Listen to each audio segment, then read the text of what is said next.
Selamat sore, salam dalam kasih keluarga kudus. Dari Biara Bethlehem Salatiga, saya Romo Martin, MSF hadir menyapa Anda semua dalam cinta Tuhan. Hari ini, Senin 6 April, hari pertama Pekan Suci. Saya mengajak kita sekalian untuk merenungkan Injil Yohanes, bab 12 ayat 1 sampai dengan 11. Marilah kita mempersiapkan diri untuk mendengarkan Tuhan. Dalam nama Bapa dan Putra dan Roh Kudus, amin. Ya Bapa yang penuh kasih, syukur dan terima kasih atas anugerah-Mu kepada kami, kebaikan demi kebaikan, dan teristimewa penyataan cinta-Mu kepada kami melalui pengorbanan Yesus Kristus Putra-Mu. Saat ini kami mau mendengarkan firman-Mu. Tolonglah kami dengan Roh Kudus-Mu supaya kami dapat mendengarkannya dengan baik, merenungkannya dalam hati kami, dan melaksanakannya dalam hidup kami. Demi Kristus Tuhan dan pengantara kami. Amin. Inilah Injil Yesus Kristus menurut Yohanes bab 12 ayat 1 sampai dengan 11. 6 hari sebelum Paskah, Yesus datang ke Betania, tempat tinggal Lazarus yang ia bangkitkan dari antara orang mati. Di situ diadakan perjamuan untuk dia. Marta melayani, dan salah seorang yang turut makan dengan Yesus adalah Lazarus. Maka Maria mengambil setengah kati minyak narwastu murni yang mahal harganya, lalu meminyaki kaki Yesus dan menyekanya dengan rambutnya. Dan bau minyak itu semerbak memenuhi seluruh rumah.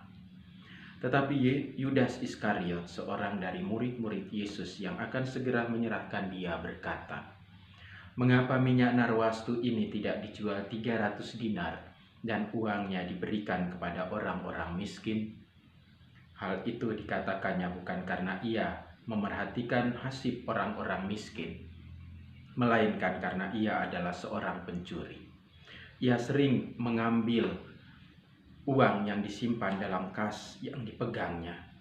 Maka kata Yesus, "Biarkanlah dia melakukan hal ini mengingat hari pekuburanku. Karena orang-orang miskin selalu ada padamu, tetapi aku tidak akan selalu ada pada kamu." Banyak orang Yahudi mendengar bahwa Yesus ada di Betania. Maka mereka datang bukan hanya karena Yesus, melainkan juga untuk melihat Lazarus yang telah dibangkitkannya dari antara orang mati. Lalu imam-imam kepala bermufakat untuk membunuh Lazarus juga, sebab karena dialah banyak orang Yahudi meninggalkan mereka dan percaya kepada Yesus. Saudara-saudari yang terkasih di dalam Tuhan kita Yesus Kristus, renungan kita pada hari ini berjudul konsekuensi. Saudaraku yang terkasih di dalam Tuhan kita Yesus Kristus, banyak kisah kematian yang meninggalkan kesan mendalam bagi mereka yang ditinggalkan. Kesan itu biasanya muncul sesudah seseorang itu pergi ke alam kematian. Kesan dan atau pesan biasa terjadi pada saat-saat terakhir kebersamaan dengan yang bersangkutan. Sebelum kematiannya, ia memberikan sesuatu yang sangat mengesan bagi yang ditinggalkan. Sebagai misal, sebelum kematiannya, ia membelikan gaun indah sekali untukku. Begitu kesaksian seorang istri. Kemarin dia sangat ceria, berbeda dari biasanya. Kemarin dalam acara, ia ingin berfoto bersama dengan semua orang. Bahkan ia meminta supaya berfoto berdua saja dengan dirinya. Ternyata itulah saat-saat terakhir kebersamaan kami. Dan masih banyak lagi contoh yang kita dengarkan dalam kehidupan setiap hari.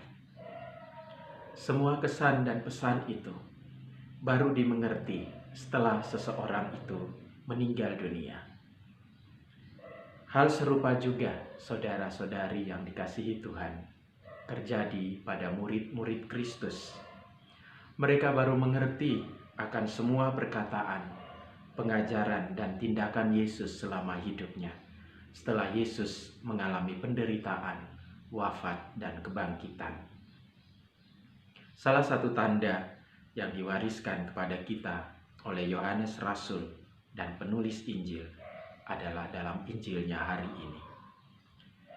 Maka Maria mengambil setengah kati minyak narwastu murni yang mahal harganya, lalu meminyaki kaki Yesus dan menyekanya dengan rambutnya, dan bau minyak semerbak di seluruh rumah itu. Tetapi Yudas Iskariot, seorang dari murid-murid Yesus yang akan segera menyerahkan dia, berkata, "Mengapa minyak narwastu ini tidak dijual 300 dinar dan uangnya diberikan kepada orang miskin?" Yohanes bab 12 ayat 3-5. Saudaraku terkasih, tindakan Maria adalah tanda kematian yang akan dialami oleh Yesus. Sebelum dimakamkan, mereka mengurapi tubuh Yesus dengan minyak wangi. Sedangkan tindakan Yudas adalah tanda pengkhianatan yang akan dilakukannya kepada Yesus, Sang Guru. Yudas menjual Yesus kepada imam-imam kepala dengan harga 300 keping perak. Saudaraku, dan hadir juga di sana, Lazarus. Dia menjadi tanda kekuasaan Allah dalam diri Yesus. Oleh kuasa ilahi, Yesus telah membangkitkan Lazarus dari kematian. Melalui peristiwa Lazarus ini, banyak orang percaya kepada Kristus. Lazarus menjadi saksi bahwa Yesus sungguh putra Allah yang berkuasa atas hidup dan mati. Sebagai saksi atau murid Kristus, Lazarus pun harus mengalami seperti yang dialami oleh Yesus, sebagaimana yang dikatakan dalam Injil Yohanes bab 12 ayat 9-11. Sejumlah besar orang Yahudi mendengar bahwa Yesus ada di sana, dan mereka datang bukan hanya karena Yesus, melainkan juga untuk melihat Lazarus yang telah dibangkitkannya dari antara orang mati.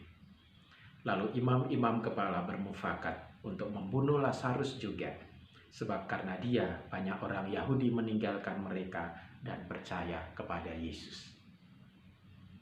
Sang Guru, Tuhan dan Gembala, telah memberikan teladan pemberian diri yang agung demi keselamatan dunia.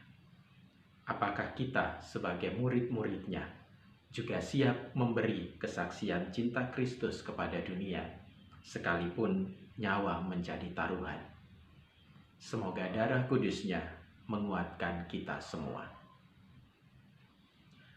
Allah Bapa yang Maha Kuasa dan Kekal, sumber cinta kasih sejati, semoga sabda-sabdamu menerangi hidup kami dan teristimewa mengingatkan kami akan tugas perutusan kami sebagai murid-murid Yesus Kristus, yakni menyatakan dan mewujudkan cinta kasih-Mu di dalam hidup bersama kami dan di tengah-tengah masyarakat dunia ini.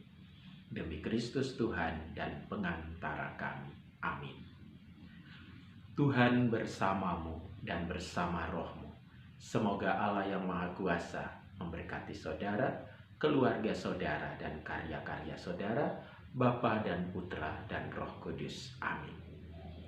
Salam Senin, senantiasa indah.